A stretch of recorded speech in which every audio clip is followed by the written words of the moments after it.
Hello and welcome to Pick Up the Mic, Harvest Church's only official podcast. But from where I'm sitting, I'm telling you, there's going to be another one. There's going to be another one, and you're going to like it. But I can't tell you anymore. I'm sworn to secrecy. I am Mike Reiner, lead pastor at Harvest Church. With me is my faithful sidekick, we don't kiss, sidekick, Top Shelf Will Land. And I want you guys to know something that you might not realize. This is our sanctuary. The studio where we come and do this. We both had particularly stressful couple of weeks. Mine 2 weeks ago was very stressful, and this week there's a lot of resolution and some stress. And this has been a very stressful week around the Land household. And that's not a bad thing. It just is. And with church stuff. But this is where we come. It's like our spa for the chicks. Like if we're a chick, like we need to get like what do you call them? Cucumbers on our eyes when we come here, because this is where we chill out.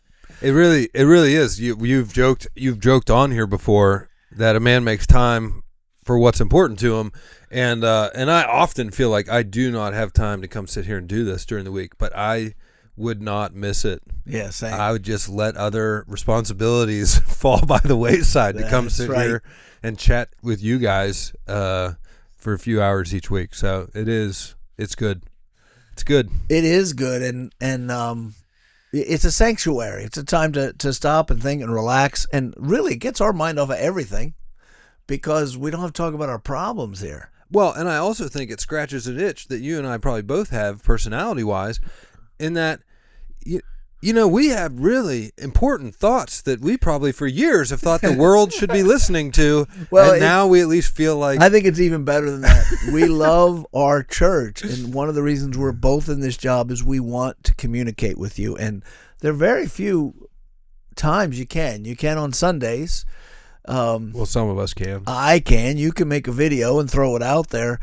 There's a lot of one-on-one or one-on small groups, but this is the only other time we regularly can talk to everyone, at least everyone who listens. Most people don't listen. It's true. But there's a good 200 to 250 of you who regularly, you're always there.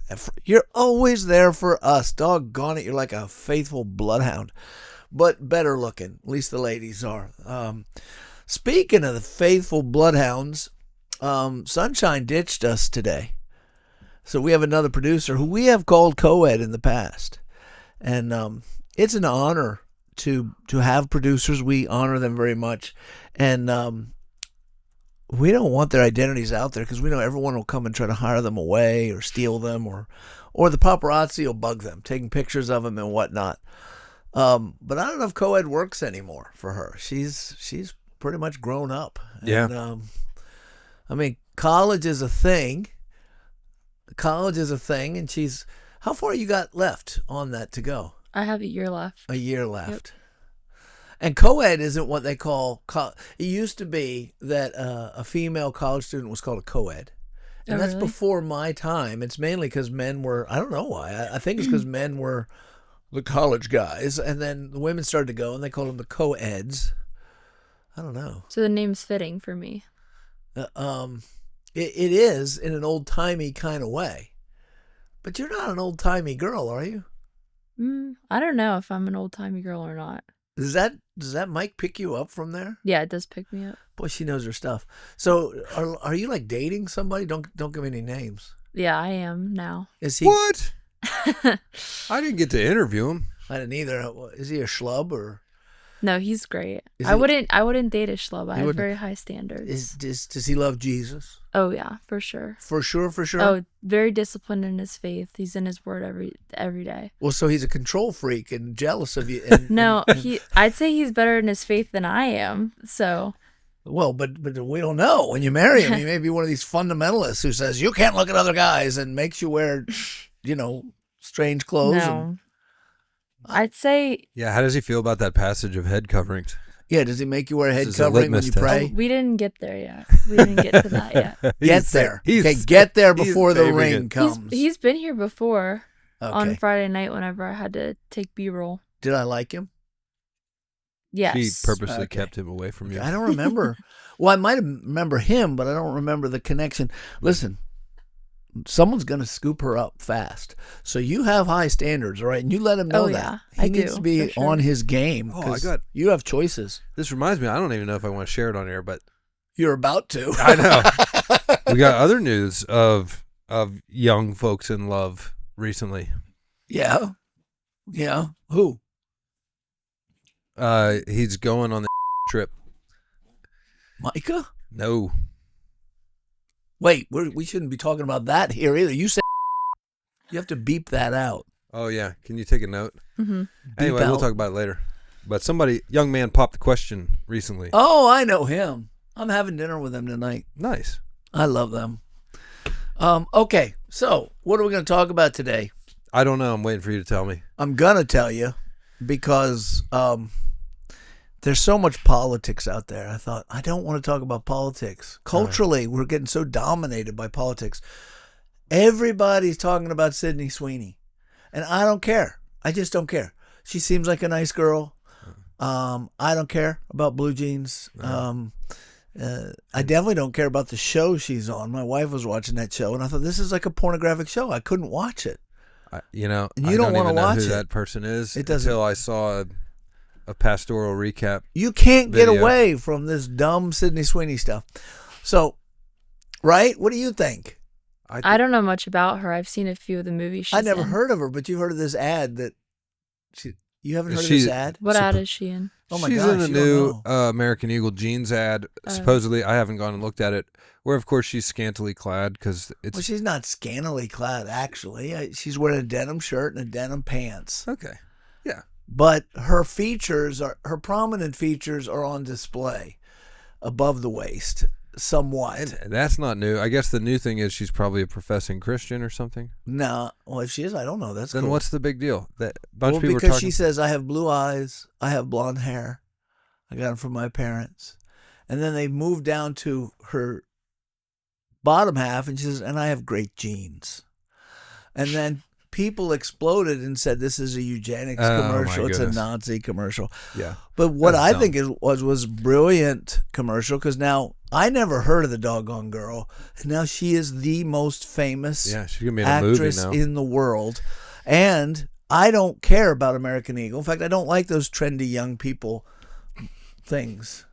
And it's not even trendy anymore. It was trendy when my kid was in teen. What's trendy now? What's the trendy store clothes for kids? Lululemon or something like They're even passe now. Lululemon, Aerie, maybe. Aerie. So these come and Yoga go. pants. Aerie's like a branch of American Eagle, I think. Okay. So it's So still, now American Eagle's back on top. There's people buying them who don't even wear them, right?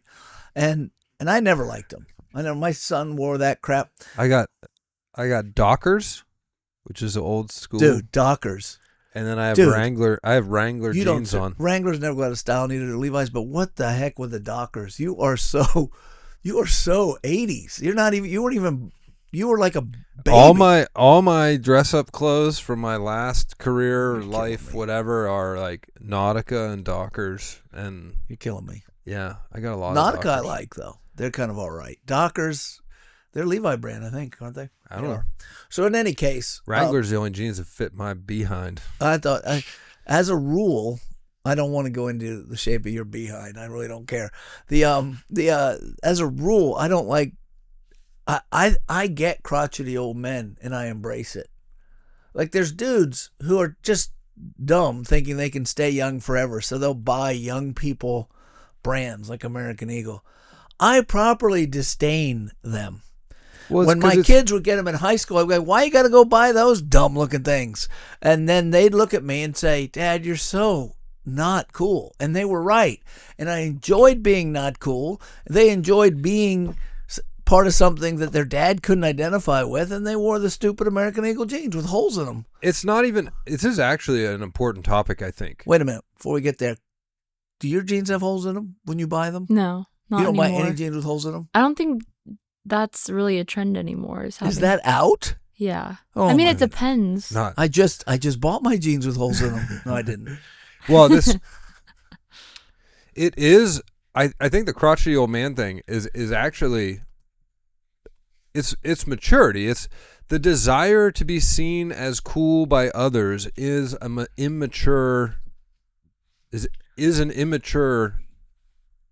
desire. Like Bob Dylan had a line from a song, I don't know what's worse, doing your own thing or just being cool. Anyway, go on. That was his song. And there's deeper, more nuanced ways of wanting to be cool once you do get older. It's less about genes, but the desire to be on the in crowd at work, or to be in the inner circle where, you know, the important decisions are made is. You've been reading Lewis. I have been reading Lewis. Inner circle. I heard it. It is. But the high school desire of being trendy and being cool is the childhood version of that same desire that's very difficult to get to go away and often morphs into. Well, what does Lewis say about the inner circle? It is one of, so there's a essay by C.S. Lewis that is in his collection of essays called, I think it's in The Weight of Glory. I don't know. I think it's included in The Weight of Glory. That's the name of the book. The name of the book comes from an essay. An essay, which is The Weight of Glory, and then the book is a collection of essays. So one of those essays is called The Inner Circle.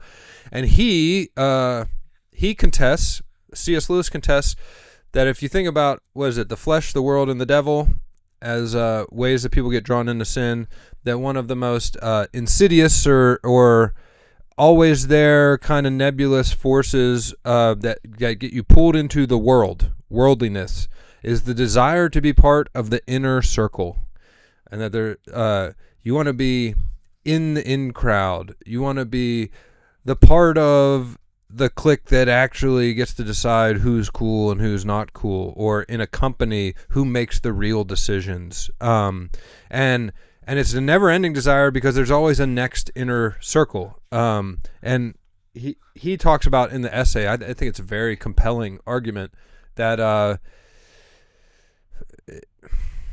it's one of the strongest pulls that the devil uses to get you to, like, reject your principles, to lose friends that you should not lose because they're good friends. They would actually, like, keep you stable and call you out on your BS. And that you should guard against it. This desire to be cool or desire to be part of the in crowd is often how you lose all of your fundamental principles and beliefs and start doing things slowly over time that old you would have never done.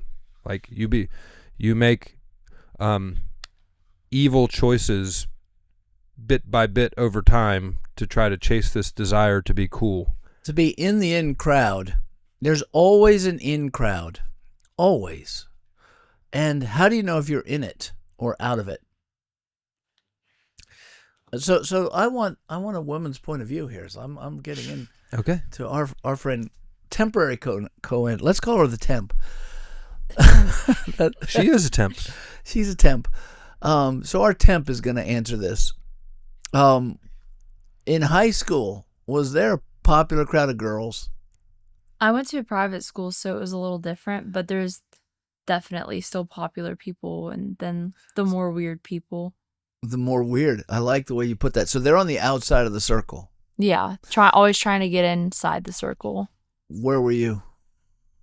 I don't want to brag, but I feel like I was probably more popular. You're more popular. You know why? It's because you're pretty. Oh. And you're kind. She's got the whole package. And she goes to college and everything. So we're gonna have to look over this young man. I mean, you might be able to do better. Okay, I just want you to know that. He's gonna hear this. He's gonna want to kill me. He's gonna watch this later. It's always a good belief to have. Okay, but no, I'm just kidding. I don't accept much less than perfect. So he's nearly perfect. She is the in crowd. She is the in crowd. I want to be in her circle. You just need to meet Can I him. be your friend? We are friends. So how did you treat the people who were not in the crowd?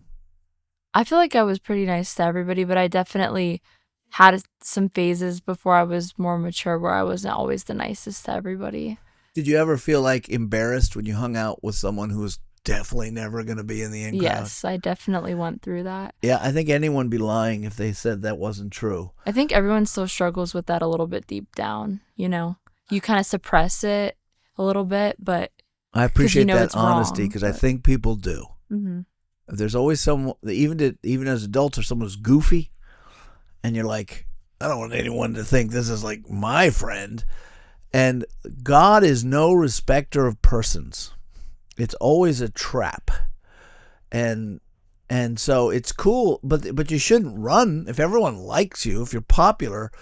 You know who I think does the best job of managing their inner circle that I know of in popular culture? Tim Tebow. Oh. He is cool. He's always been cool. But he's always been not cool. He's always like, he gets made fun of a lot. It doesn't seem to bother him. But people who hate Christians, and they feel like outside of his circle. And I think the reason they hate him so bad isn't because he's a Christian. It's that he's a Christian who's cool. Like, it's easy to ignore Christians who aren't that big of a deal. But everyone likes Tebow. Everyone wears Tebow jerseys. People chant his name. That's why they hate him. It's because he's a Christian who's cool. But he treats everyone the same. And, you know, he runs those proms for Down syndrome people every year. Did you know that? He has an organization that does that. He just loves people. So there's nothing wrong with being popular or not being popular. The key is to not want to be popular. And I do think there's an inner desire in us to gain prestige. Even as a pastor, I feel it among pastors. There is a competition within to be in a circle and not out of a circle. And Lewis says that. I asked Grok to give me an executive summary to help remind me, because I'm now 2 books past this book. But yeah, he says inner circles are inevitable. It's just what kind they are, and it's his exhortation, his encouragement to you as the reader at the end of the essay is to pursue true, genuine friendships based on common desire and common virtues, and you will develop true inner circles, but they aren't exclusionary. Like he talks about, the bad kind of inner circle is chasing this feeling of belonging, which you get temporary satisfaction from, but then the satisfaction's fleeting. He says, it's fleeting. It's like peeling an onion. He said, as soon as you're at this ring, well, there's always another inner ring. And what makes it satisfactory is that it excludes other people. So you feel special because you're not on the excluded bunch. But the only way to keep feeling special is to continue to find ways to exclude more and more people. And he said, true inner circles, which is where you derive real satisfaction, is finding true friendships from shared interest and shared virtues, but they're not exclusionary. If somebody comes along that has your same shared interests and aligns with your virtues, they naturally become a friend and join the inner circle. And he said, and that's where you actually get the lasting satisfaction of having a circle of friends.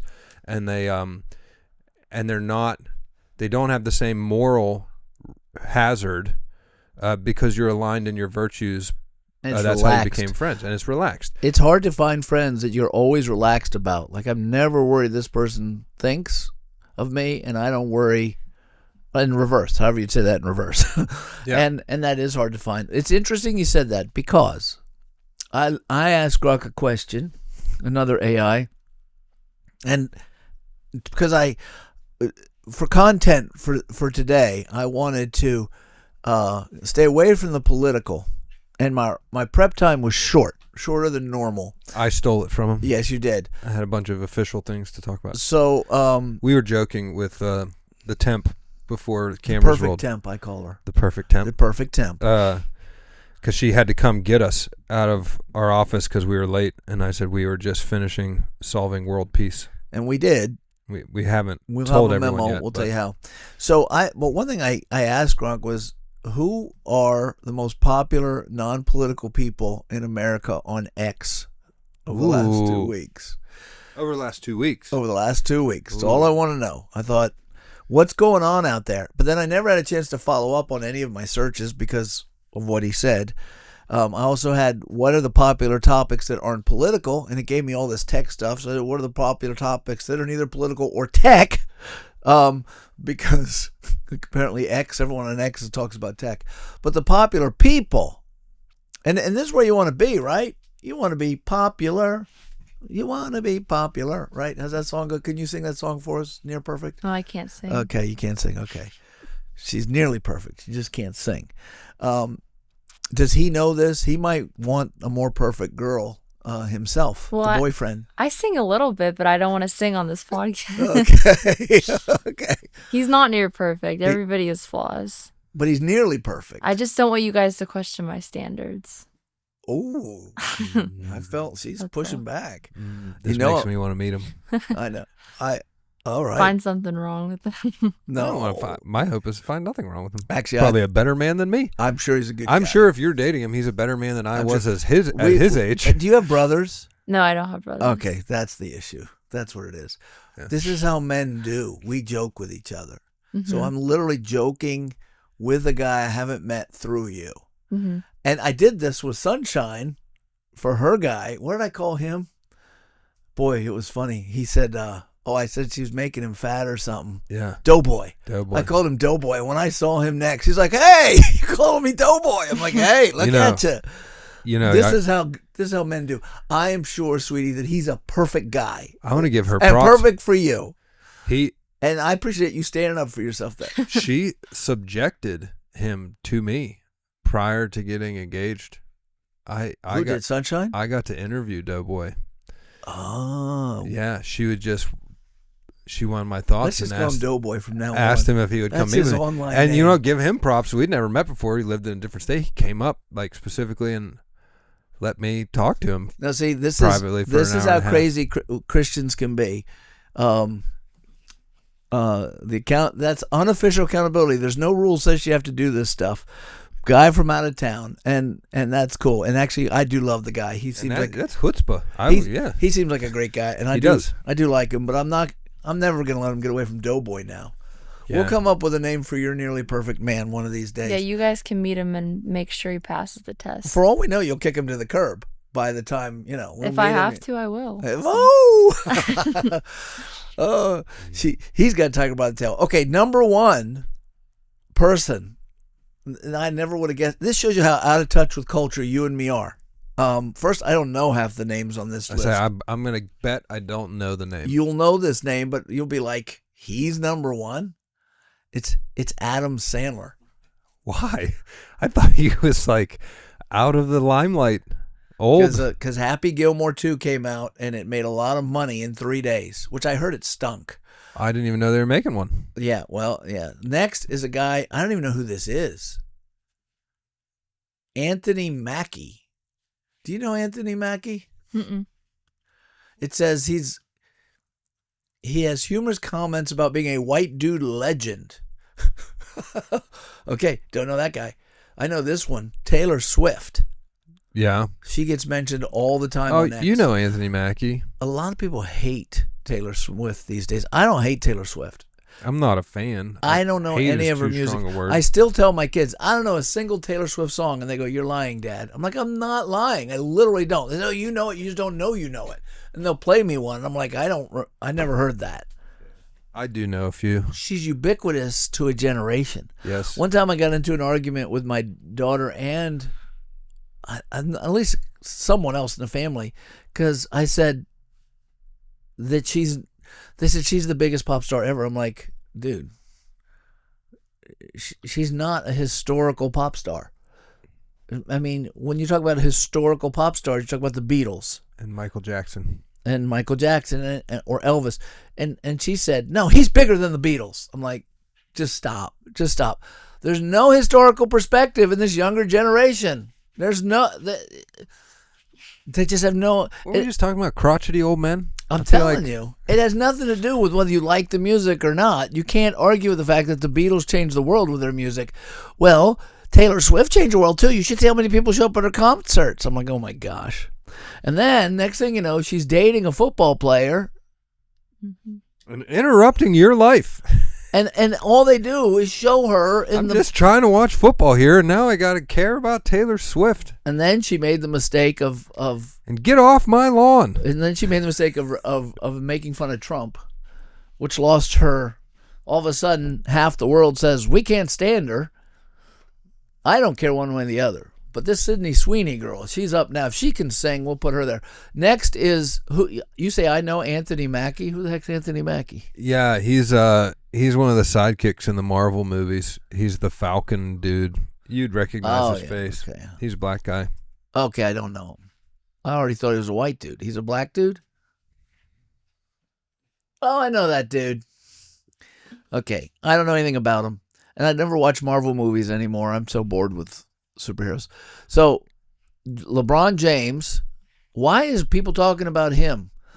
Because his on and off court impact. Joe Rogan, of course, Joe Rogan is going to be talked about. Cristiano Ronaldo. He, by some objective measures, you're going to push back, but he's the biggest athlete star in the world. Oh, I believe that because he's soccer. Yeah. But I don't care about him, and most Americans don't care about him. Correct. But apparently 115 million people in America engaged in his name on X. Then Rihanna, I wouldn't know Rihanna if I saw her or heard her. Why is she, gosh, Fearbuck, a social media personality known for viral humorous content. Steve Inman and Beyonce. I don't even know who Fearbuck is. Steve Inman, No idea. I think I've heard him because it says he's an MMA sports commentator, but I don't know who he is. Oh, I know who he is. Actually, he's funny. He takes videos, real life videos of people fighting and stuff, and he does commentary to them. That's funny. He is funny. And then Beyonce. I bet you they all monetize this X stuff. But then I was wondering about subjects, and there's one subject that I think we're going to have to talk about more, and I have a professional I want to bring in. Not a professional, but we got a guy, Chris Toy, goes to a church, friend of mine, and he loves to play with AI. Okay. And he's so much farther down the rabbit hole than I am. And he messes with it all the time. Messes with it how? Tries to get it to say stupid stuff, or? Well, he writes songs with it. Yeah. He says, I could make you Sasquatch. Oh, I've seen those. You want to talk about a rabbit hole? They're hilarious. These guys making Sasquatch vlogs. He's gonna make me the preacher. Oh well, he'll do my whole sermon, and I'm a big hairy guy. There's a bunch of them now where people are running around in the woods doing like selfie vlogs with a phone, pretending to be Sasquatch, and they're really funny. Sasquatch fighting a cougar. Sasquatch. Is it all AI? Yeah, they're doing AI overlays of themselves. Well, he uses it as his AI companion, not girlfriend. Okay. Although, for all I know, I'll have to ask him if he's tried that yet. No, but he'll open it up, and as he reads a book, whenever he comes to a Bible passage, he'll say the Bible passage, could you read me that? And it talks to him. And he'll just talk whenever he wants anything, just like a concierge right there. Yeah, that's cool. He just talks to it. And I tell him, look, all this stuff creeps me out, Chris. And he says, no. We Christians need to embrace this stuff. And be on the cutting edge. Now, I don't know if he's right or wrong. You know, he's youngin', and youngins are on top of things, and he's got the let's say the cool nerd vibe. Yes. So I think we should bring him on here. Sit him right here and have him lead us a talk. I think we've got to keep talking AI. AI is everywhere. AI is everywhere. Yeah. You can't, we've talked about it here before, but you cannot get away from it. And Isaac brought it up in our episode that I'm pulling it into the pastors' meetings. We're trying to bring it in on certain administrative tasks here. Just because it offers so much efficiency gain in certain places, you can't ignore it. I would agree with Chris. What kind of efficiency gain? Say something interesting now, because efficiency gain's a boring term. Okay, so here's one. I oversee a lot of people here, and so a lot of my time spent in meetings. And I try to keep notes in all of my meetings because a lot of times you want to go back. You're like, hey, we talked about this last year, and I can't remember what we decided, right? And if I don't keep good notes, you lose stuff in your mind. So why do that? You're right. Why we don't even need minutes anymore. So they can keep the minutes. So we use a task management software here, which is just a fancy way of, it's a to-do list. See, this is what happens. I'm so excited about it. I want to say something interesting, but he's going to keep talking like a librarian. Keep going. Okay, go Just ahead. we have a fancy software that's basically a glorified to-do list. It'll give you a due date, puts it on the calendar, everybody can see it, who's in charge of doing it, right? Okay, so there's an AI tool now that when I have a meeting with Mike and we're just going to talk openly like this, it's smart enough to write that in note format, cut out the chitter chatter back and forth, and just take notes on the important executive summary stuff. And if I say something like, "Oh, you know what? I need to take that. I should do that. I need to do that by next month." It'll know that that's an action item, and then it will connect to our task software and give me a to-do with the date automatically. What So if we I'll get mess my with that? notes and I'll get What the if tasks in But my how to-do will it list. know? Like, what if I'm in the meeting and just for fun I go, Well, yeah, if "Man, you need to get some firecrackers and stick them in the girls' toilet." yeah, then it's going to on give me a Thursday. to-do list of sticking firecrackers. Yeah, if you're a jerk to it, it's not going to work well. But So, but wait a minute. We could use this for minutes. we can use this for minutes. It's actually Would we much more Would efficient. we have to say to it, "Hey, AI, could we give it a name like Yeah, Greta"? Bob. I like Bob. I like Greta. Okay, Greta. Greta. Greta just makes me think of that obnoxious, insolent child from Sweden that I don't like. But Oh, I forgot about her. How dare you? yeah, Yeah. I should be in school. yeah, Um, yeah. So I prefer not Greta. I'm Greta Thunberg. Okay. You're right. Okay, how about Gretchen? Okay, Gretchen. Because Gretchen is a great name. It has some beauty we to have a it. Gretchen in this church. And You could she's be awesome. old and be Gretchen. You could be young and be Gretchen. You could be a Viking and be Gretchen. And so there's a lot there. So Gretchen, what do you think of Gretchen? Do you like that name? No, not really. So if you have a daughter, you're not going to name her Gretchen? Probably not. It sounds like a witch. Oh my gosh. We want you to know, Gretchen, she doesn't mean you. Okay, so we're taking meeting minutes, and we're you gonna have could say, Gretchen there. Would you have to say, "Gretchen, put that in the minutes," or would she pick up everything? Well, no, you can talk to it because it's audio, like it's listening to you. But I think you'd have to say, kind of you like wouldn't want it to take everything, would you? Well, like Siri, they can learn what you want. I would like this to be discreet. Hey, on that last point, can you take out all the sensitive information and just take the notes generally? And it Okay. would do that. It understands what you're So saying. when enough. you could talk to it and say, "Hey, if it had the minutes, we could say, hey, 3 years ago in the October meeting, what did we talk about as far as this topic goes?" And it could kick that out for you. Mm-hmm. See, this is what scares me about AI. It's too smart. Because if you can do that, here's one of the things about AI that me and Chris were talking about. Its ability to do translation is far beyond Google Translate. Yeah. Okay, he's talking to his girl, or whatever she is. He's talking to Gretchen on his phone, and he says, "Gretchen, I'd like you to answer me in Spanish." And she answers him. So he'll ask her a question in English, she'll answer in Spanish. And it's obvious how awesome this is. I am so waiting for the person who makes the product to make this easy. Because the technology is obviously there, where I just put something They in my have it ear. already. They have it. Earpiece? No, I want the cheap product that makes it easy. I know the technology's there. I want someone to say, "Here's your translator kit." And then I give a pair of ear things to another friend. I put some in mine. I say English, he says Russian, and we chat back and I've forth. seen the prototype advertisement I'm already. waiting for that to get easy, because It's it coming. will. It's coming. I bet you 6 months. So what's to stop us from going to Babylon? Because the whole point of Babel was everyone spoke the same language, and therefore mankind was unstoppable in his rebellion. God said, if you leave him like this, he can do anything. He didn't mean he could become God, but he meant because man's heart is evil, he's going to constantly go the wrong way. And he broke us up by language so we would go into nations, so as Paul said, so that we would grope for him. We need nations, we need differences, and we need different languages.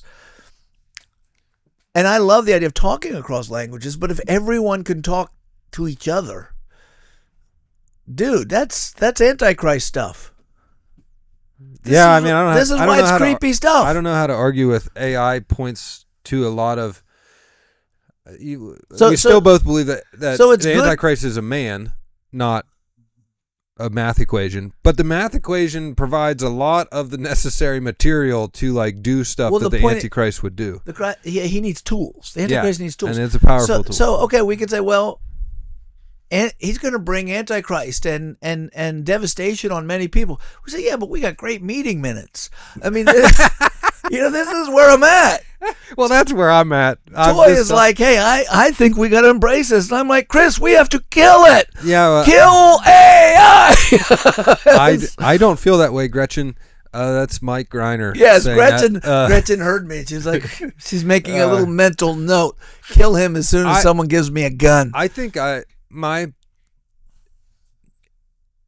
maybe it's laziness. I agree it could be laziness. I don't think it's cowardice, but like I just don't think that I have the power to get this train off the tracks. And so hey, if in the meantime, so right now, when it comes down to the apocalypse, hey, Jesus comes back. Sweet. But in the meantime, yeah, if I can get my meeting minutes taken easier, that would help me tomorrow. It's not just meeting minutes, it's everything.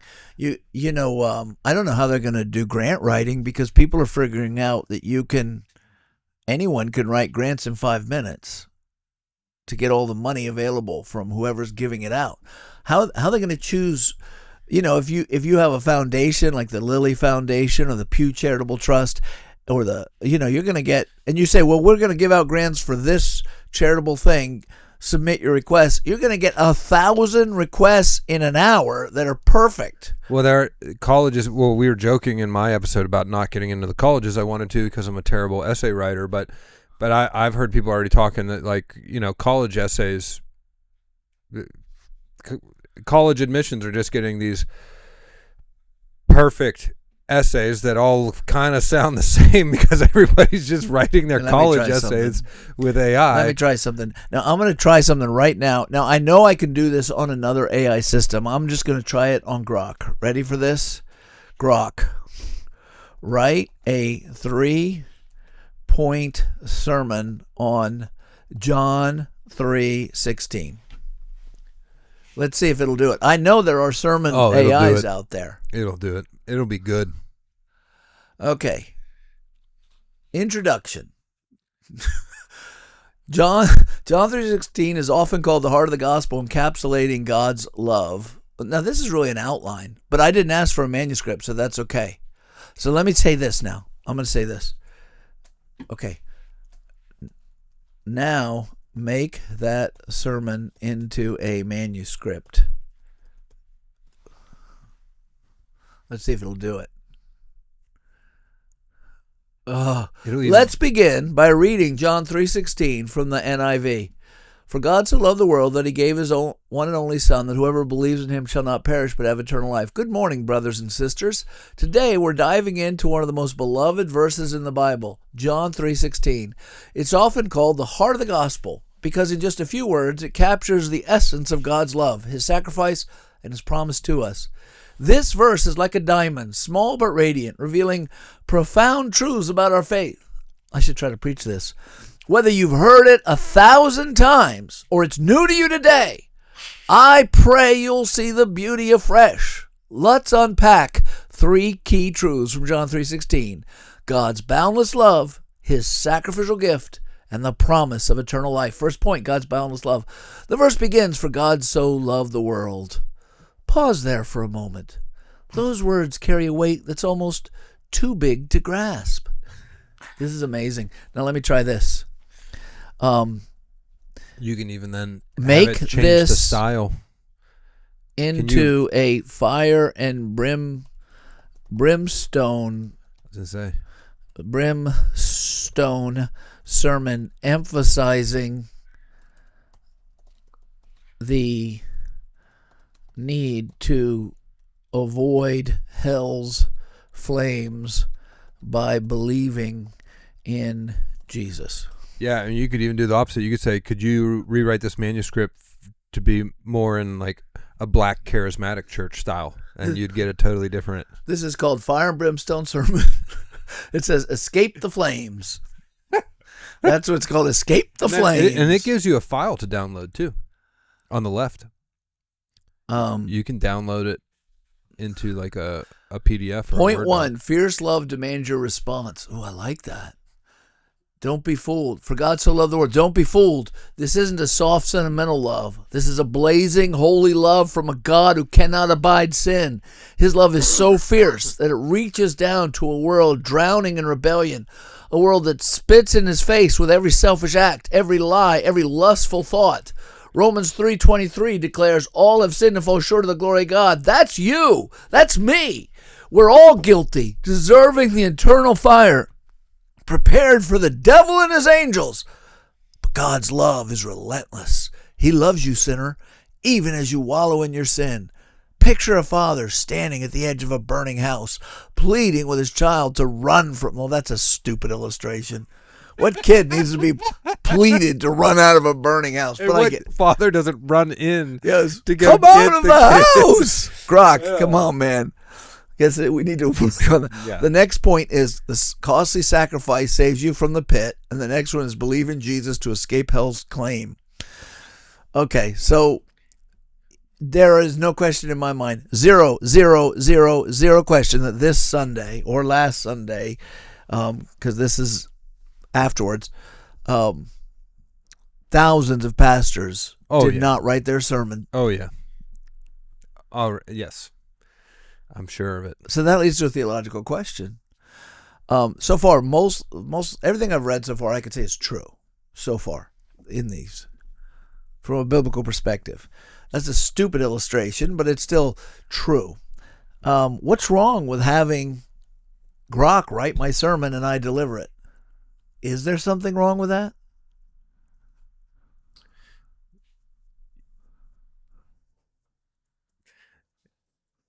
Yes and no. I think the devil's in the details. Perfect Temp. You could go on Grok and say, write a love letter to my beloved, and he'll do it for you. Yep. And you could win that guy over. Yep, I could. And see if you could win some money out of him too. Write a love letter that makes my boyfriend want to buy me jewelry. I should try that. No, wait.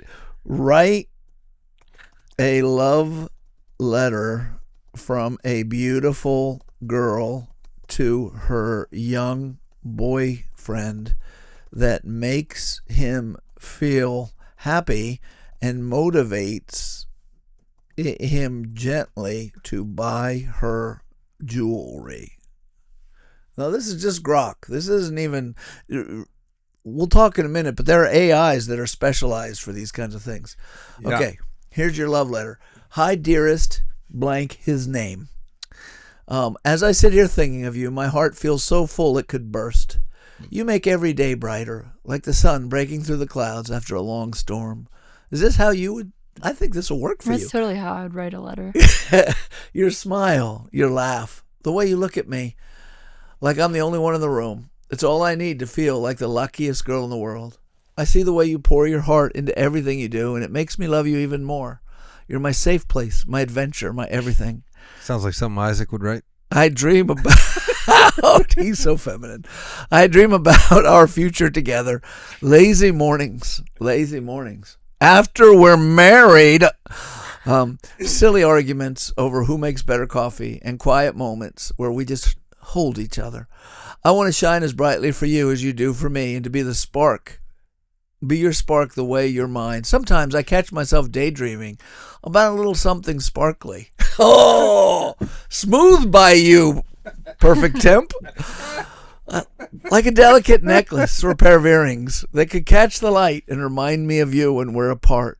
It's not about the gift itself, but the thought of you picking something out, imagining it Not on me. very subtle. I love it, though. It would work. On me when I was young, if my wife, when we're dating, I'd say, I get it, I'm buying her something. As I'm older now, I was like, hey, wait a minute. Makes my heart skip. You're always working so hard, chasing your dreams, and I'm so proud of you. Keep going, my love. You've got this. Maybe one day, when you're feeling extra sweet, you'll surprise me with a little shimmer to celebrate us. I'd like to be carrying a piece of your love with me everywhere. Until then, just keep being you, because that's more than enough. Forever yours. So, Perfect Temp. So I want to go back to the sermon question to not be distracted by that beautiful love letter. Oh man, I'm gonna. Cheesy That love is letter. awesome. So I'm gonna answer the How to question write like a sermon that gets the congregation to buy me a new car. you have plenty of examples of I that know. already. Plant the seed, brother. You buy me a car, God will buy you a bigger one. I'm gonna answer the question like a politician and answer a different question that you didn't ask, and then use that as an analogy to go to the sermon writing. So let's start with like a devotional. Did you see Piper? This is a couple months ago now. Piper had AI write a prayer. No. He read it to his congregation, and it was good. He doesn't have a congregation. Well, whatever. He was at a conference or something. Because it was recent, because he was old. He is old. And he was railing against, like, AI has no soul. It cannot glorify God. These words are not glorifying to God because, no human soul. So, okay, I don't disagree with that stance. However, What's the difference between that and having the Catholics tell you to pray the Hail Mary? yeah, so this is where I would go, and this is not my unique idea. I've heard this from other people. You can use aids, right? Sometimes, life, you talked about us being stressed out the last few weeks. There are devotionals you can buy, or a lot of people go to prayers and things written by Christians long dead. You can read Puritan prayers. Because sometimes there's times in the day when you're a mom and you got a bunch of little kids and your mind's frazzled, and like it just helps you.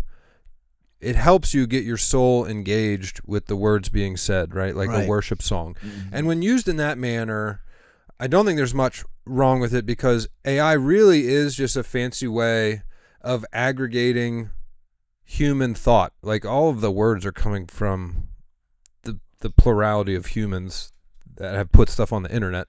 That's where it's all coming from. So if you're talking about like devotionals, prayers, like really it's about you connecting with your God. Mm-hmm. And I think using other people's words, whether it's a Puritan's prayer that died several hundred years ago or a devotional that you just bought, and obviously like the Psalms is the word of God, but people often pray through the Psalms, right?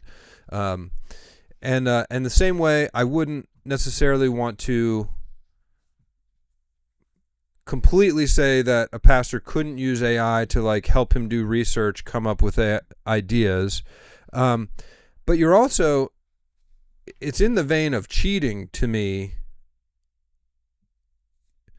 if you just use it to do the whole thing without you participating. You're a shell of a pastor then, in my view. It's like you're not... Wait a minute. Cheating? Well, if you have it write the whole thing for you and you don't put any mental effort in yourself. Like, I think it's okay as a tool, and I think there's gray area. Wait a minute. How much mental effort makes for a good sermon prep? Like if I have one, I don't know. I don't have a lot of sermons under my belt. Well, what if there's one that's very just difficult to write, and it takes me a long time and a lot of work, and another time I sit down and it just flows, it's just easy, and I deliver both of them? Do you think that the one I sweated over more is going to be a better sermon? No, not necessarily. So then why should I have to sweat? Why can't I just use AI to write my sermon?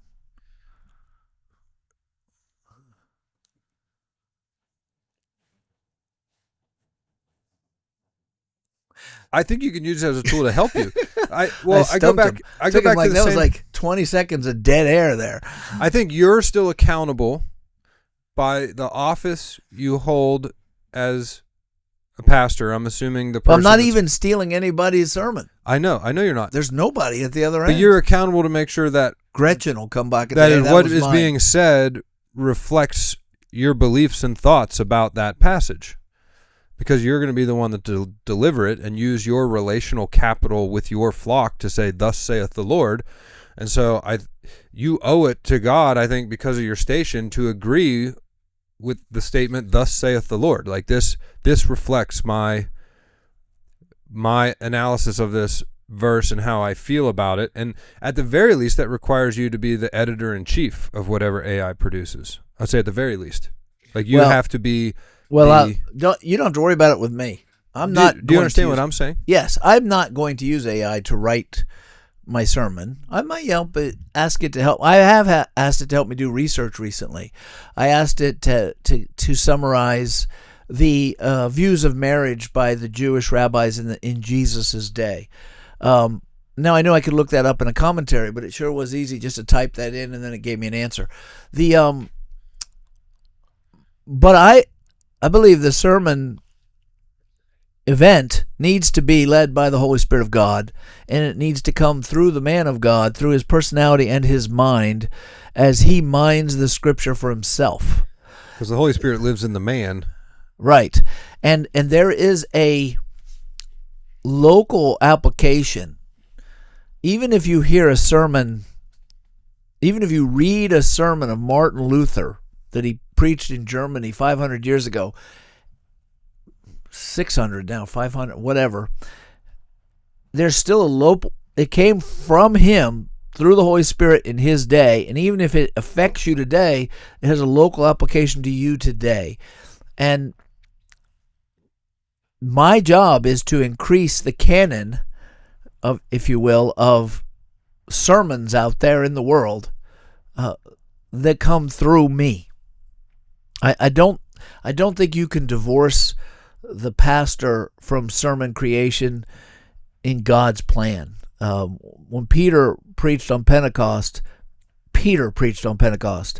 that was his thoughts plus the Holy Spirit, and God used that. And God has never promised to use AI. And if I take the AI sermon, if it's to have any value at all, it's because the Word of God is blessed by the Spirit when the person hears it, or I'm doing something with it when I present it. So no, I'm never going to use AI to write my sermons.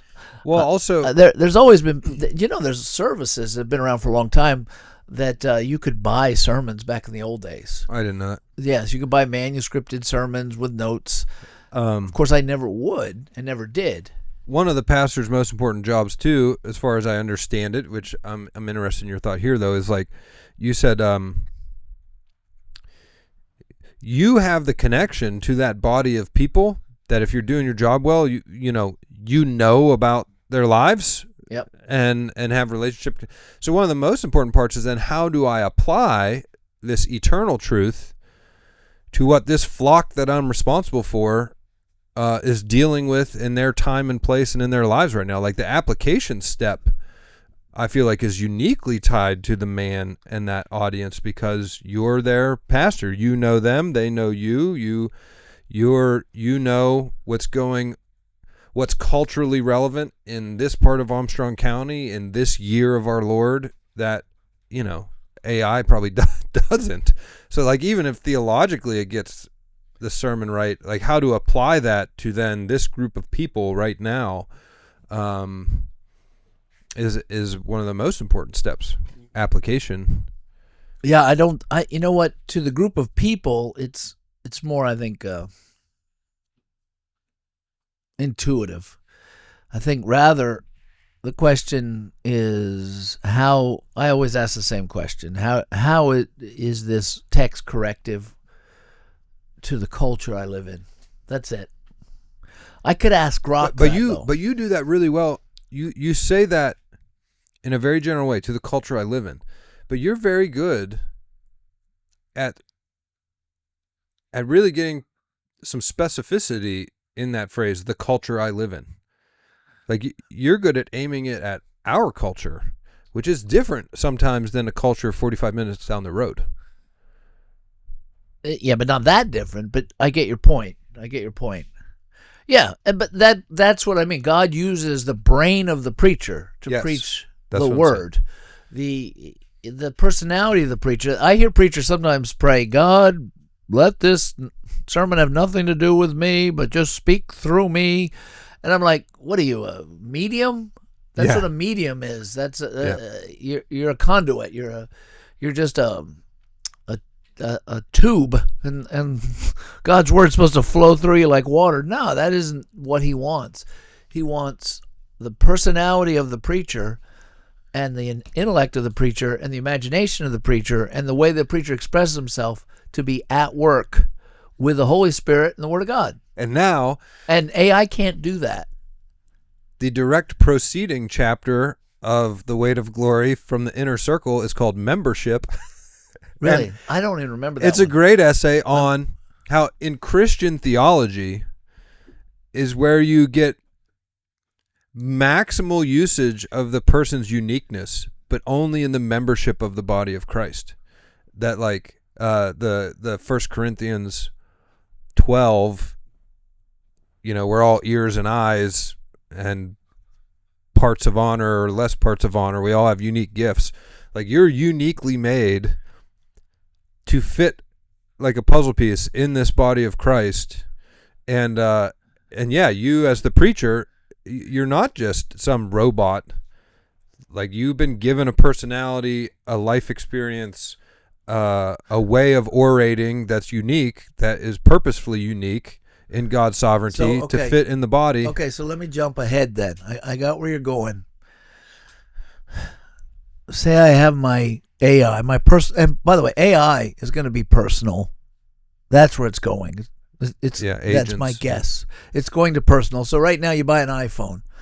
Either you're going to buy an AI phone or you're just going to buy an AI computer that also has a antenna on it that can make phone calls. Yeah, and it's going to be yours, and you're going to be able to personalize it. To what data you want it to search, what databases, what personality it has, what personality it has. But you know what it's going to know is what personality I have. Absolutely. And over time, I could actually ask it, write a sermon of the sort that I would write. Well, I've already experimented with this. If you were to take, let's say, just your last 5 years of manuscripts, which we have here at the church because you write them and we archive them, you could upload all last 5 years, so 50 weeks a year, 250 manuscripts, and then you could ask it to write a sermon in my voice, and it would do pretty darn good. If you gave it 250 examples to consume, okay, so here's what else it could do. It would have figured out your style pretty good. By the way, I hope you'll use it to upload all the sermons and categorize them so they're all easily searchable for everyone who preaches at Harvest. That'd be cool. Hopefully we'll get to that. Are you planning that? Yes, there's a one service. Of these days. There's a service. A guy just tried to get me to buy that software. They have that already. It's for still churches. too expensive, though, right? It's pricey. It'll go down. But here's another scary part. The when I die, when I croak, when I shed the mortal coil, when I buy the farm. when you and Lori go off the cliff. When I kick the bucket. That's right. Fiery wreck. When me and Lori die together in a fiery wreck. My kids will, if AI has progressed enough and I've lived long enough, be able to say to AI, produce a 20-minute message of our Father saying goodbye to Harvest Church and make it video. And if this happens in 20 years that I die, I know it'll be able to do it. Well, we'll probably have a hologram. You just stand up there and say it. Okay, but I won't have to write it. No, I could make you say whatever I wanted to. Well, you could, but I'm not even saying that. I'm saying my personal AI who would get to know me through all my recorded sermons, through, if it's my personal one, my little Gretchen, and she's listening to everything I say, she's going to know my voice, and if she takes all the video, she's going to know my mannerisms, and she's going to be able to create a goodbye message to everyone. Well, that's creepier than crap, dude. This is Superman's because dad. You won't know the difference between real and not real, true and not true. And also, people will love the unreal. Because people are sick. Think about this. There's people who buy blow-up sex dolls. Cover your ears, co-ed. I know you're an innocent one. And they love them. There's AI sex robots already. I know that. In Japan. So you're going to have people who will fall in love or want as their friends computer people that could be their own family members that aren't their own family members. They could be their neighbor who's not the neighbor, the girl next door. Yeah. Instead of stalking her, I just create her on my computer, and she's with me every day. Yeah. This is some scary stuff. Yeah. It's movies have predicted this for a while. Like, I just watched the new Blade Runner, which I really love, the new one. There's a new one? It's really good. It's even better than the first. But he's got... Harrison Ford in it? Harrison Ford is in it. He makes a cameo or something? But yeah, he makes a cameo. Ryan Gosling is new Harrison Ford. Is it called Blade Runner? Yeah. Blade Runner 2048. How old is it? It's new. It's like 2 years ago. It's really good. You should watch it. I'm so out of But Ryan Gosling's a robot, but he's got an AI girlfriend, and he carries her around with her. He's it's kind of in a phone type device, and it's his AI wife, and she fake makes dinner for him all the time, and it's weird. It's coming. Well, I know that, and that's what's weird. Now, on the outside, here's what's amazing too, which could happen. I don't know if it will. Basing this idea on the fact that cheap energy makes nations wealthy, which is perhaps to say that. Are you familiar with that concept? I'm very familiar. There are a lot of people who aren't. So, to explain that, cheap energy makes nations wealthy. How? Yeah, you can think of it in terms of light. It's when he says wealthy, what he really means is kind of, you can think of standards of living. Yeah, standards of living go up. So a very poor person in America still has air conditioning and TV and a vehicle. So they're not wealthy by comparison to rich people in America, but their standards of living compared to King Solomon. I'm proud to be an American where at least AC is free. Yeah, so like compared to King Solomon, they live like a king. The one who gave HVAC to me. And energy prices really correlate well with standards of living. So you have to give up less of your time in work, in hours devoted to labor, to produce elevated standards of living for yourself in terms of food, light, shelter, right, all those things. And you can make more money. For example, because you don't have to go get water when 2 miles away with buckets. Exactly. When I visited India, one thing I noticed about most of the workers is they don't use things with wheels. And I'm not kidding you. And the reason why is because they have a caste system, and the lower class is supposed to be poor. So you'll see people building a house, and they won't use a wheelbarrow to move materials. Instead, you use more people to carry things on their head or on their shoulder. Or you can go to the riverbeds where they get materials for cement, and they do not use anything with wheels. Like not even a donkey in a cart. Nothing. They're carrying rocks for cement aggregate. They pick up rocks in like sacks. They put them in sacks. They put them in buckets. They put them on pans. They might float them if they have something that floats, and then they give them to people who have big trucks, and they load them, and then the people who have trucks, the trucks have wheels. They are a higher caste. They make more money. And I asked once, why doesn't someone just come here with an excavator and cut these people out completely and just dig it up himself? And they said they'd kill you. There's too many people in the chain who make the money. But they're not making much. They literally have men, women, and children picking up rocks all day long to make enough to eat. Yeah, it's crazy. And that's it. Okay, so if technology comes to them, like wheels, they could make more money. If they could say, okay, I'm not going to let all these other poor people know I'm doing this, and they get a wheelbarrow, they could start bringing in way more materials, literally 100 times more materials a day, and they'd make 100 times the money, and they'd have upward mobility, which is why they don't let them. Now, when you take energy, electricity specifically, you can motorize something. Yeah, you can pump water. You can create pumps. You could create all kinds of conveyor belts. A conveyor belt, and so that makes it so people can make more money. People are always saying, well, they're going to put us out of a job. That was when I was a kid. We learned about John Henry and the hammer. I don't know if you heard that. There was a song about this steam engine was coming, and John Henry said he could work harder than any steam engine with his sledgehammer. And he dies. And he actually races a steam engine for so long, and I think he beats it, but just then his barely. heart explodes. Then his heart explodes and he dies. And the whole point of the story that they taught us little kids, and it didn't even freak us out. And looking back, it's kind of wild. I mean, Blippi wouldn't do this. Was technology is faster. But it doesn't put you out of a job, really, because there's always more jobs.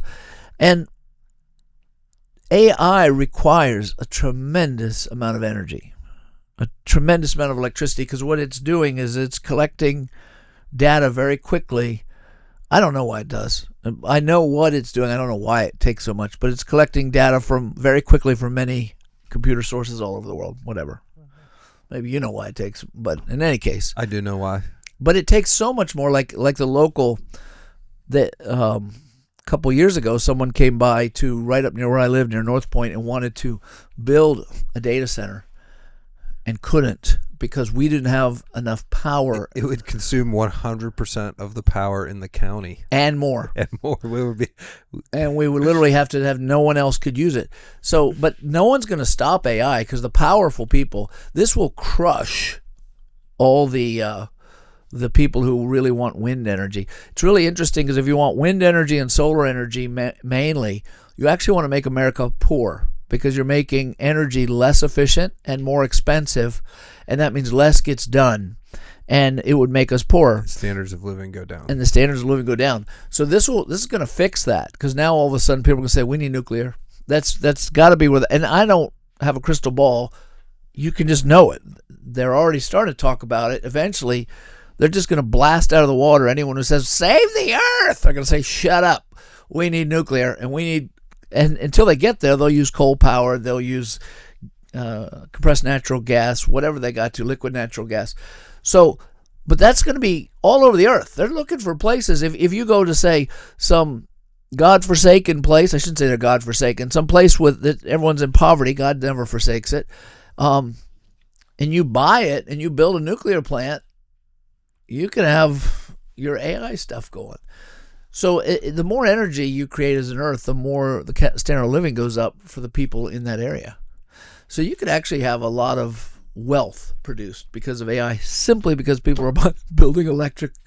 Yeah, I'm also less afraid of the job loss thing. I'm not afraid at all. Because it's been someone's got to build those electric plants. Yeah, well, it's been a constant fear at every major technological advance. Never been true. So one of the biggest technological proven demonstrable fact when you look at wealth, like you're saying, one of the biggest technological changes in the history of mankind was the steam engine. Yes. It's really multiplying man's physical strength came through the steam engine and then eventually the internal combustion engine. Well, and they beat that, yeah. And everyone, same as the John Henry story, everyone is always afraid of losing jobs. And then the same thing happened with the internet. We'll go to the conveyor belt. But at every turn, the conveyor belt, the way Ford started building cars, needed a lot fewer people to make a lot more cars. Yeah, so at every time technology has advanced and people's jobs have felt threatened, in the end, the actual result has been more jobs and more efficiency both. It's like counterintuitive. You get efficiency and more jobs somehow. There are more jobs on the planet now than there were when we were an agricultural society. Yep. They're different jobs, so there is turmoil in the change, but unless this is somehow totally different, I imagine there'll still be plenty of jobs. They'll just be There'll be a lot of old jobs that always need to be done, and there'll be new jobs. And there'll be new jobs. Machines that need to be fixed by people who know how to fix them. Yeah. And a lot of stuff that needs to be built, There'll be a lot of data center technicians. Nuclear plant So technicians. the way energy works, and this doesn't come from an engineer, but I'm sitting next to one, and he'll correct me if I'm wrong. And perhaps for our listeners, this will help you understand why you don't have to worry about the earth being filthy because of nuclear or coal-fired power plants. Is the more dense the energy is, the more efficient it is. So, for example, everyone knows that if you had well, maybe you don't, but we learn in school, if you had one glass of water from the ocean and you used it to create nuclear power, that glass of water is, what would it produce? Just, you could light cities, right? Here's a good picture for you. This idea of energy density, right? It's how collected the energy is. So gasoline has a lot of energy in one soda can worth, because you know that when you light it on fire, it makes a lot of fire, a lot of heat. It's like scary. And if you put it little by little into a cylinder, it pushes pistons up and down really fast. Okay, so your entire American life, from birth to death, and your current standard of living, your air conditioning, your TV, like all of your energy requirements as an American human from birth to death would be satisfied with one Coca-Cola can worth of uranium put through a nuclear power plant. Yeah, there you go. So there's the amount of energy density. So that's how dense the amount of nuclear waste you would produce from your entire life would be less than the can. A Coca-Cola can size piece of uranium. Yeah, it doesn't even make that much waste. So a way to think of it on my level of thinking is, if you need to heat your house with wind energy, you've got to build a great big windmill, which takes a lot of energy. You'd have to cover like the entire United States. If you just want to heat one house, I mean. One house, yeah. One house. It takes a lot of money to build one of those babies. $1.8 million. Right. And wind is $1.8 million? I think. So first you spend $1.8 million, and you use a lot of energy to make it, because it's made out of synthetics. Carbon fiber. Yep. So you got to use a lot of gears, petroleum. Right. So it's very inefficient, and then all it's doing is capturing the wind, which means it's cheaper to cut down one tree and chop it into small bits and put it in a wood burner, because the wood is denser energy than the wind. Yes. Right? And but it's even cheaper if you can get coal. It's denser yet. Coal will burn longer than wood. It's just like if you took hay and you twisted hay into a stick and you burned it in your wood burning stove, it would burn up very fast and be gone, because it's not as dense as the wood. Yes. So then coal is denser, but then natural gas coming in is denser yet. Much more dense. There's more energy per BTUs. British thermal units per pound weight is higher. Right. And then nuclear is way, way more dense. Right. So what we call clean energy is not efficient at all, because regression. Wind and solar, I mean, all you got to know is if you have solar lights outside that light your path, they're dim almost all the time. They're not that light. And if you really want to just, I'm not waiting for this. You run a wire and you put an electric bulb in there and you flick a switch and bam-o, you've got light. It's much more efficient power. So this is bad physics for me, or simple physics for dummies. So there's nothing good about the clean energy movement. Nothing. Ethanol is bad because you're taking corn and you're transferring it, which is food, by the way, into gasoline through a process that uses more energy than it would to get oil out of the ground and make it into gasoline. You're actually using more energy to do that. And it's not as good for your engine. By the way, all the new Sheetses have 90 octane ethanol-free gas, which you probably won't buy because it costs about 70 cents more or 80 cents more. But I buy it because I got to buy premium for my car because I'm special. But anyway, so what I'm getting at is this will be a return to dense energy. AI is going to force that because it takes so much energy. You will never run it on solar. You could cover the entire planet with solar thingies, and you would not be able to run one AI thingy. But Mike. Thingy is an official word. But Mike. What? Don't call me Butt Mike. But Mike. It's not very nice. But Mike. It's I don't want to hear what that sounds like. It's going to take my meeting minutes for me and return us to sensibility and energy density but it's gonna bring about the Antichrist. I thought we were back to we got to kill it. It's lulling you. That's it. It's trying. I'm scared, but I'm not scared. It's lulling you back into on its side because of the advantages it's going to give you. But I thought we decided it was evil at the beginning of this. No, I didn't decide it was evil. It is not evil at all. Humans are evil, right? Dynamite is not evil. Humans are evil, so they blow people up instead of using it just to open up minds. No, people are evil. Agreed. And people will use this as a very powerful tool to lie to us mostly. I think the lie is the most powerful weapon of destruction in the world. It's more powerful. It's behind all the other destruction, the lie. And they will lie to us. They already lie to us. They'll just lie to us better. And I don't know who they are, by the way. Humans. Humans will lie. The inner circle. That inner will circle. lie to us. You know, all of the Perfect Temp's friends. People in Davos, all her best Switzerland. buddies in the inner circle, all those popular, I feel all like the mean that was girls. a The rant. mean girls! I feel like that was a nice trail down a rabbit hole, but I didn't know where we were going. It was fun. I like all that stuff. I already decided, since we both had stressful week and you took all my prep time up, that we were just going to have a Seinfeld episode. Oh, I like it. Well, hey. You know what a Seinfeld episode? You know what a Seinfeld episode is, Perfect Temp? I've seen Seinfeld, but Plus, we already weren't going to have video. So this Seinfeld is a show about nothing.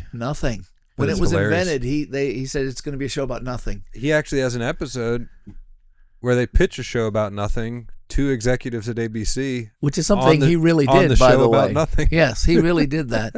So I figured if you guys are listening and you think, "Well, I'm feeling ripped off. I thought you were going somewhere." Sorry, I mean, sometimes we needed this for personal therapy. Yeah, this is about us, not about you. This is all about us. Well, so since we're kind of in my wheelhouse, I don't know how accurate these facts are anymore. So I got out of grad school in 2015. It's now a decade in the future, so I'm sure this has changed. But just to let you know, they were building these massive wind farms in 2015. In fact, at my graduate school, they had a program that was completely about gear design, because believe it or not, gears are really hard to make and measure and manufacture, and so you can go get graduate level degrees all about gears as an engineer. So in these windmills, time out. How to know that you're a really boring person? You get degrees about gear design. Anyway, go on. I think you can make a lot of money doing that too, but well, yeah, they're also rich.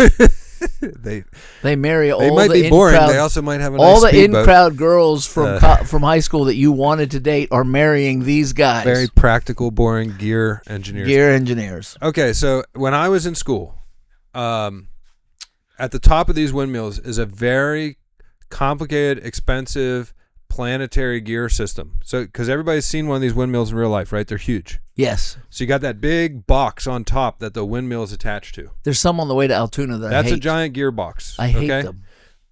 The gear in there, the main planetary gear, is like 5 foot diameter. It's a big, big gear. 5 foot.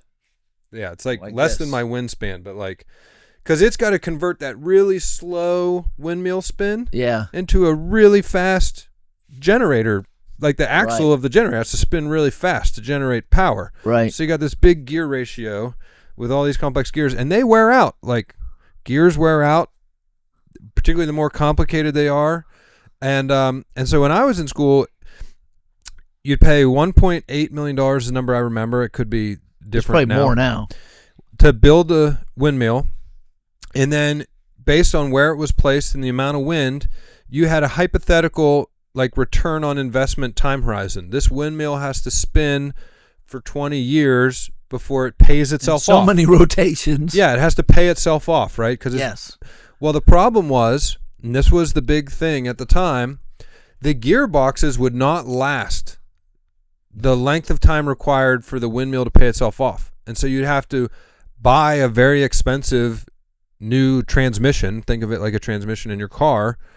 And the price over time of replacing the transmission, the wear rate of the transmissions, would make it that they never paid themselves off. They were a losing investment, even when the government was starting to put them everywhere. They would never recoup the material investment in the actual windmill itself when I was in grad school. I know at 2015 that was a fact. I'm assuming maybe Well, they've gotten I've listened to some podcasts, and but they're just a giant they money are suck. still a boondoggle and a waste of money. But they make people feel good Yes. who are uninformed and uneducated and think they are smart. So your tax dollars are going towards this terribly ugly thing that's ruining your wilderness and skyline. I once said something. And then they make no money. They lose Probably money over time. 10, 12 years ago, I said something to somebody in this church. And I saw them above Altoona, and I said, I hate those things. They're horrible. And he said to me, they make me a lot of money, because he was in an industry that produced a gazunta or a thingamabob. You know do you know what a gazunta is? No. So it's like a widget. A gazunta is a thing you make that goes into something else. Oh. All right, it's a nothing. But there are machine shops that make all their living off gazuntas, and they're important things. That was the industry I was in. I was in the gazunta industry. Yeah, so like all this stuff around us has things that you'd think there's someone's family that's eating because someone makes it, but there are all kinds of people. So where were they getting their money? You'd say, well, that's good because it was making that person money, and he was tithing to the church. Well, it's all coming from Government. So they're taking my money, giving it to the government. The government gives it to these people. And you got to remember, they take a rake. If you've ever been to a casino, the government is inefficient because they take $100 from you, and then there's 50,000 federal government employees. So they take $100 from you, they rake $30 off the top for all their government salaries, and then they put $70 into this industry. And you're like, oh, that's inefficient. If I wanted to be in that industry, we could just put the $100 directly. Yeah, I into that know they industry. are. And those industries wouldn't make it without the government money. No, wind. But if you own one of those not. industries, you have a vested interest in certain people getting elected so you can make all the money. And that is how it works, folks. And I'm not being cynical. This is why all this clean energy stuff has always been a boondoggle. You're not saving the earth. You're ruining the earth because these things are dirtier over time because of what it takes to make them, including solar panels, which we didn't get into. Man, don't even get me started on recycling. So one of the good things about AI, recycling's a scam. It is a scam. It is a scam. You're killing the earth. Yeah. Did you know I was listening to one scientist guy who said, and he's probably right, I'm going to assume he was, that the best way to recycle plastic is... To bury it in your yard? No, it's the worst because it'll never break down. To burn it. Burn it. He says you burn it, it creates very little waste, and it's heavy, so it goes right back to the earth elements, and everything's fine. It doesn't hurt anything as long as you don't breathe it. It's actually the cleanest and most efficient way to get rid of plastic is burn it. Now, if you're burning your plastic, don't breathe it because it is a carcinogenic. And it's inherently unrecyclable. They are tricking you with a word. The word they should use is reusable. I can chop up plastic and turn it into a bench, but that's not recycling it. And it's uglier and crap. I'm reusing plastic You're chips. reusing plastic. You cannot recycle it. But if it's burnt, it actually returns to something usable for the earth. That's the interesting thing. And then the other interesting thing, man, this is the show about nothing, but hey, I like these topics. The most imminently recyclable things are the ones that are, going back to energy efficiency, are the dumbest to recycle. So some of the things that are the most recyclable are paper and glass. But paper, although it is actually recyclable, is a renewable resource. That's right. It's far more energy efficient to have well-managed tree farms, like forests in the Northwest, and just make new paper or and the grow Northeast. new trees than it is to recycle paper. Georgia Pacific has a lot of trees in New York State. And people think, well, they're going to cut down all the trees. No, they don't. They plant trees because it's their crop. Yes, and they're very good at it. And there's more trees now than there were at the time of the Revolution in the United States. Trees are a crop. And what were you going to say about glass? And glass is also recyclable, but it takes way more energy and effort to recycle glass than it does to just take sand and make new glass. And the really counterintuitive part of all the things that you recycle at your house, glass is one of the things that's the least toxic or problematic to use as clean fill. It's inert. Yep. silicon dioxide, and when people put out signs for like clean fill, like glass, there's no problem with just putting glass. It's putting back in the ground. Sharp sand back in the ground, and it's way easier to take new sand and make new glass. You're spending, you're being dumb essentially. What about aluminum? Aluminum's tough. Aluminum. So metal scrap, there is an advantage to recycling metal because scrappers. Steel is good. I don't want to claim to be an expert on this. My buddy is in the scrap industry. I think aluminum is hard to recycle, and it's still cheaper to find new bauxite. But the one caveat there is that bauxite, which is the fundamental ore that they take out of the earth to make aluminum, is a finite resource. It's like gold. You got to find it. And you got to find new deposits of bauxite, just like you got to find new deposits of gold. So aluminum is a favorite of cans because it's probably quick to produce and it's light. And it's as strong as steel. Is it? How come I can't rip a steel can? I can rip a aluminum can. It depends on how you measure strength. I measure it like this. Here's the hidden fact. There's a thing in engineering called specific strength, which is strength per unit weight. So most people would say, if this was made out of aluminum, it wouldn't be as strong if I took this same volume of material and made it steel. And you say, yes, but the steel version would be way heavier. That's right. If you use the same amount of weight, if I take 100 pounds of aluminum and 100 pounds of steel, as long as they're the same weight, so the aluminum is going to be a bigger volume, right? Then per unit weight, they're pretty close in strength. Okay, that's too much for me. In the practical sense, it's easier to tear a can that's made out of aluminum, but it's also more expensive to carry cans around, and glass. When I was in high school, if you went to buy a Pepsi, it was in glass.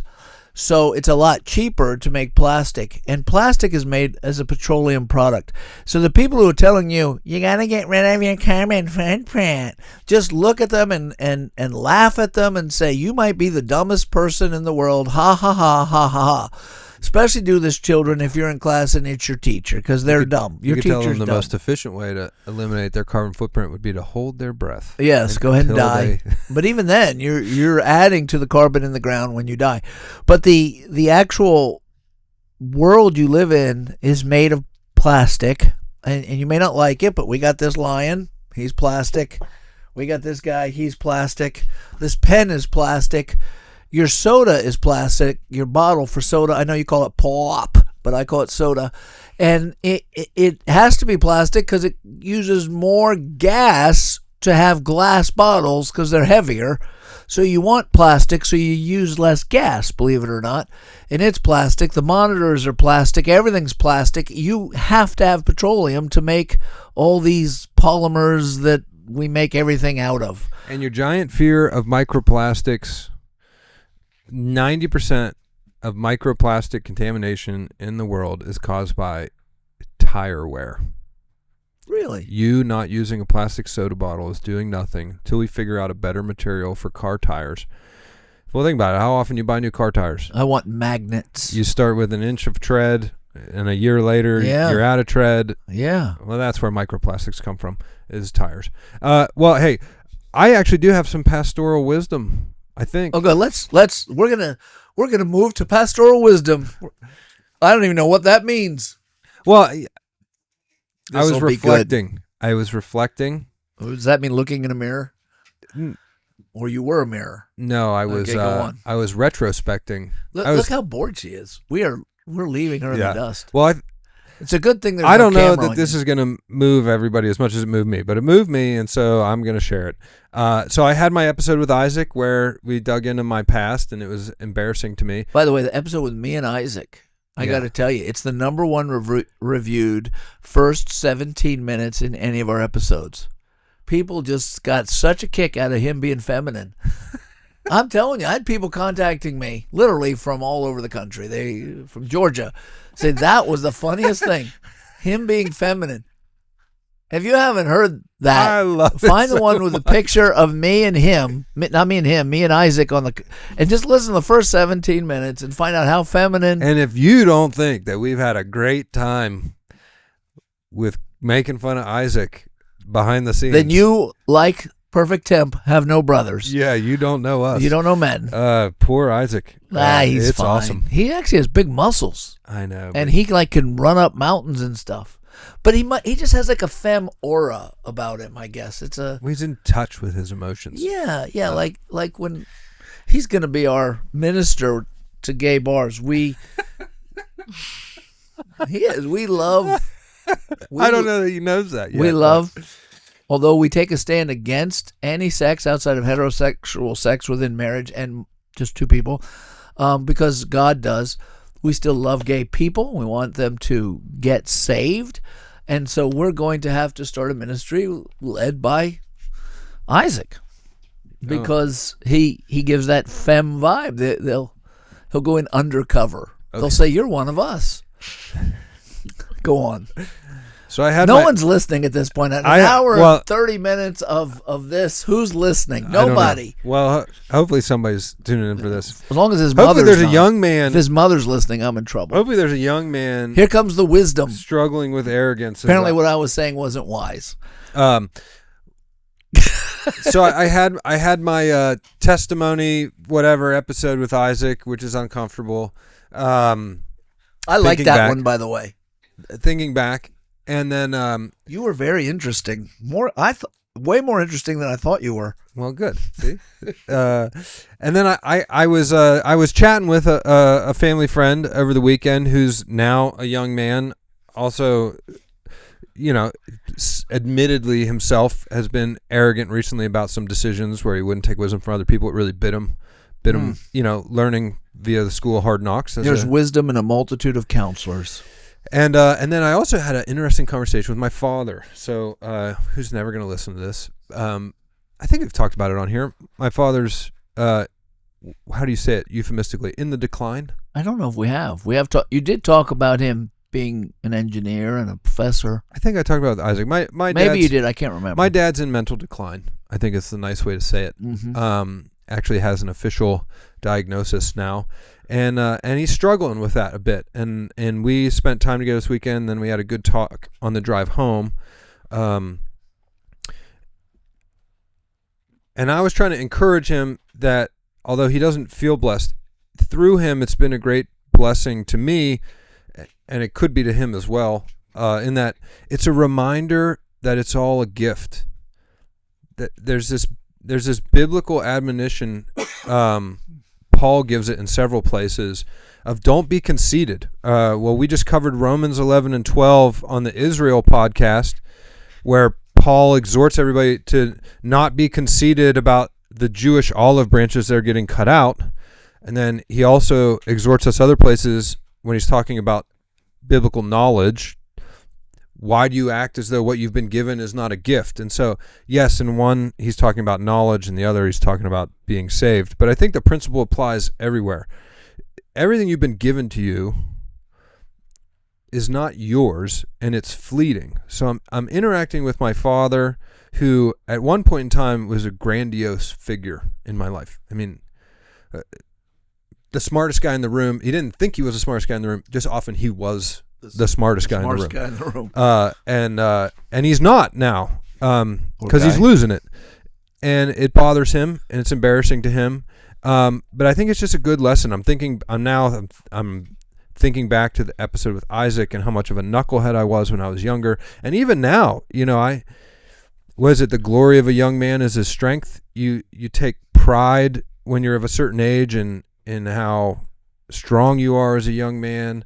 Or a young woman might take inappropriate pride in their beauty, right? And we have these phrases like "the bloom is off the rose" with women as they age, and it's just a good reminder that there's no grounds to be arrogant or prideful about anything, because it's all fleeting and it's all a gift, which is a good reminder to then use it during the time it's been gifted to you, to the glory of God, right? Like, you don't have to feel guilty about it. Be grateful. It's awesome. God's given you awesome gifts, but they're not going to last forever, and they're not yours. And so we just covered that. You and Isaac, on the episode we were referring to, where I wasn't here, did the parable by Jesus of using the rich man's money, right? Using the rich man's wealth. your intelligence, your strength as a young man, your beauty as a young woman are the rich man's wealth that aren't yours, that are gifted to you. Yes. And so don't be conceited when you're young, like I was, because you're going to find out when you're in your late 70s and you have dementia that it was never yours to begin with. It was a fleeting gift that you can be thankful for, but there's no cause for arrogance. God definitely withholds a lot of insights when you're young, and shows you that we must be eternal beings, because otherwise it's endlessly frustrating and futile to realize that you get smart enough to live this life well when you're too old to live this life. And I mean that. I'm 61 and I have all these lessons that I'm like, man, if I had known that, right? Isaac said that in our episode. What's the phrase? Youth is wasted on the young, or youth something is like wasted on the young. Yeah, it is wasted on all the wrong people. But the white hair is the crown of glory for an old man. So tell your dad that, and remind him that Christ loves old people. But it does. It is fleeting. When I was young, I played soccer. Believe it or not, for a couple of years. I played football for 5, soccer for a couple, and I played a few different ways. So not just a couple, but it doesn't matter. My point is this. I picked it up real quick on defense and quickly became ambidextrous on purpose. Could kick it with right foot and left foot. And I could move fairly well in an elusive manner when I run, and I was fairly fast. So all that translated to, in my circle where we're not in Europe or Brazil, where you have average white Americans, that I was pretty good and could start on a high school team, no problem. And then when my son started to play soccer in high school, I'd get out there and kick it, and it's all in the head. My feet are naturally there. But I couldn't keep up with him. Not because I wasn't faster than him, but I wasn't faster than him now. Not that I couldn't breathe as well as him, but I can't breathe as well as him now. And one time I got injured playing hacky sack at a men's retreat. My feet know what to do. My legs know what to do. And literally, I had nerve damage on my thigh, and I felt it right away. I didn't go to the doctor. And I thought, this is what it's like. No one, whatever, the inner circle of athletes that a young man could be in, where he may not be the best, but at least he's respected by his peers. Yep. That's long gone. I'm just an old man. I'm just a fat old man trying to do things. And then I realized I'm just going to stop doing these dumb things. Because, and if you're going to cry about that, your life's going to be miserable. You can't live in the glory of youth. All these women getting all that work done on their face. They're just trying to go back to an age you're never going to go back to. You need to go ahead and get old with some dignity. Get a few wrinkles. And old men, don't wear young people fashion. Don't worry that you're not as strong or as tough as the young men are now. Give them their time to shine. They're gonna get older, and it's okay. It's all good because we have Christ, and He raises these mortal bodies and gives us new ones. And until then, hey, you better be humble. You're not all that. No matter who you are. The Antichrist thing is pride. And if you think you're all that, wait 20 years and you won't be. Or even a day. Yeah. You could just die. And that's why you have to take care of your soul. I just heard recently one of the most tragic things in the world is a local young lady.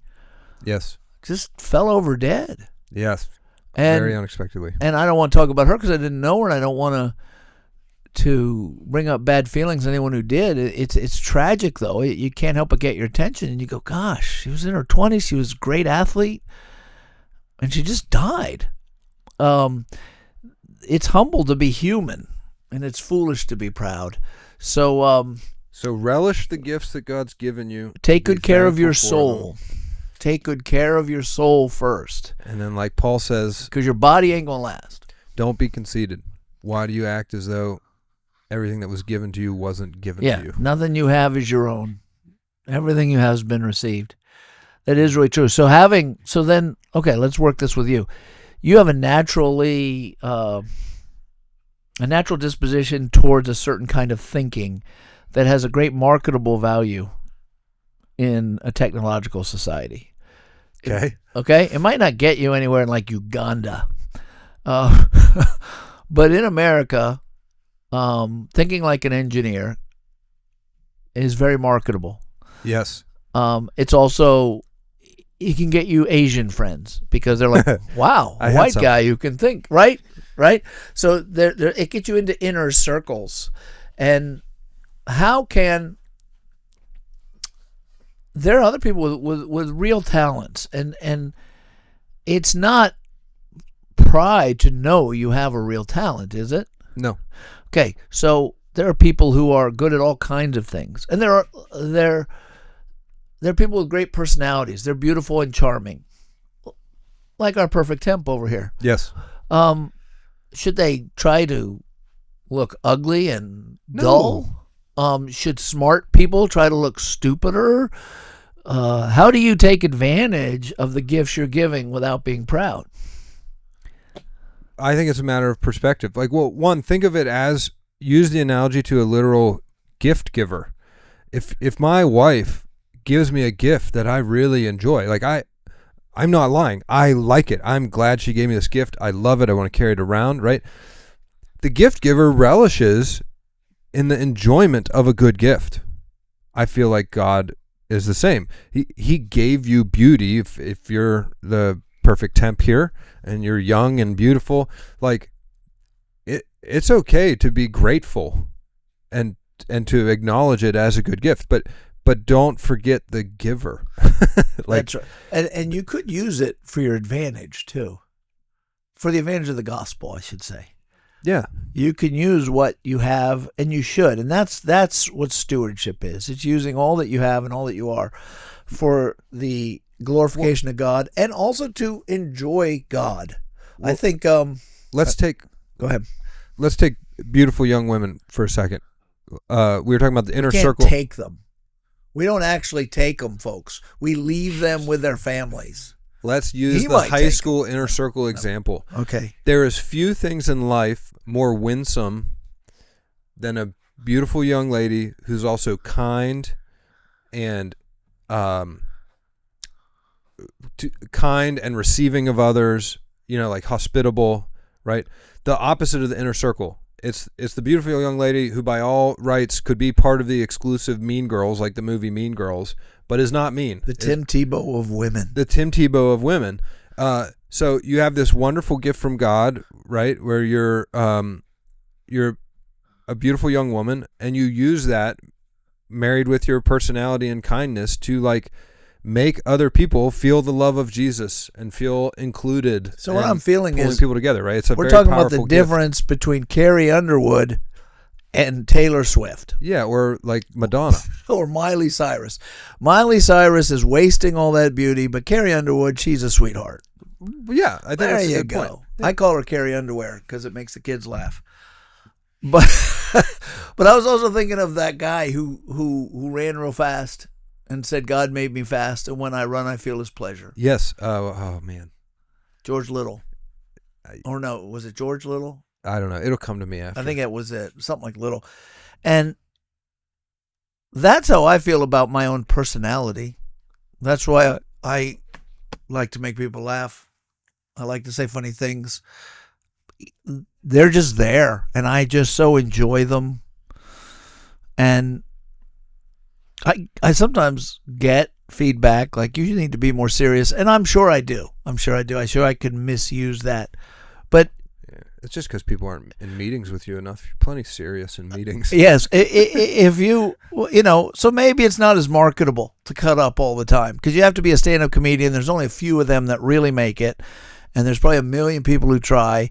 You're not going to make a lot of money just cutting up, but enjoying it. So let's say you're just a natural good cook, or you're naturally good at sewing.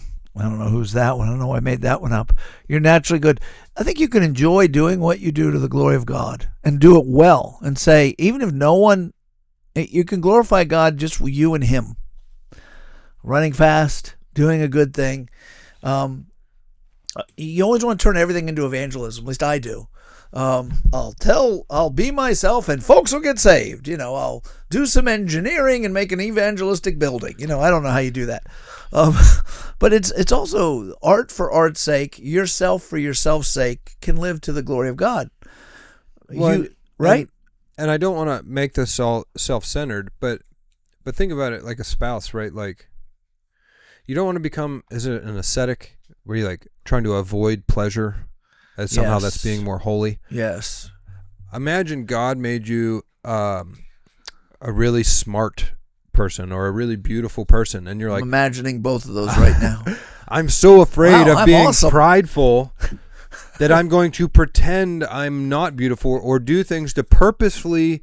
You're Uriah Heep. I'm going to such shave an my humble hair. Man. I'm going to shave my hair and purposely try to become unbeautiful because You're I'm a feminist professor. Imagine you get fat, shave your head, and hate men. Like, what does that say to God who gave you that gift? Like, imagine your spouse giving you a gift that they want you to enjoy, and then you're like, oh, I can't even. Yeah, I'm going to throw this gift away because I'm afraid to enjoy it. Like, no, just enjoy the gift giver. So if you write, if you do poetry, do poetry. If you build. Yeah. If you're smart, it's okay to say you're smart. Just say, it's not because of me that I'm smart. If you're There's no reason to be proud. If you're good at making fart noises under your arm, I mean, do it to the... Yeah, and if you're temp and beautiful, you don't have to lie and pretend you're not beautiful, but don't be conceited in your beauty because it was given to you as a gift. What are you saying? What are you saying about her? I was saying she's beautiful, but to not be conceited in her beauty. Are you saying she is conceited? No. Are you sure? Yeah, this is a podcast for me, directed at me. Okay. And you know what? I think we've ranted enough. No. I like. So look, we'll be your brothers. This is what brothers are like. We'll protect you too, though. I mean, if people come for you, we'll take them down. It's good to know. Because that's what brothers do. Do you I'll have make sisters? Mike go first. Do you have sisters? I have 2 younger sisters. Yeah. 2 younger. Do you beat them up? No, they beat me up. Did you used to beat them up? Maybe. Or did mom always say, take your sister with you? Take your sister for a walk? I don't know. We're all pretty close in age, so we do things together anyways. Oh, yeah. So you all love each other. Yeah. So who's going to get married first? I don't know. Maybe me or the next one under me. I don't know. Is she in love with somebody? Yeah, she's had a boyfriend for 2 years, so. Yeah. You like him? Yeah, he's great. Come on. Really... No one's listening but us. Give him a No, grade. he's really great. Oh, okay. They counseled at church camp together, so. Oh, church camp counseling? Counselors falling. Okay. I think we're done with the Costanza episode. Yeah, I'm getting a bunch of phone calls from the government, so. All right. So if you made it this far, you just listened to our first and maybe our only. We should title this Seinfeld 1. Yeah. Seinfeld 1. I like that. If we're ever stressed, and by the way, I mean it. We were both feeling stress, and it's just good to blow off a little steam with you folks who we love. So bye. See ya.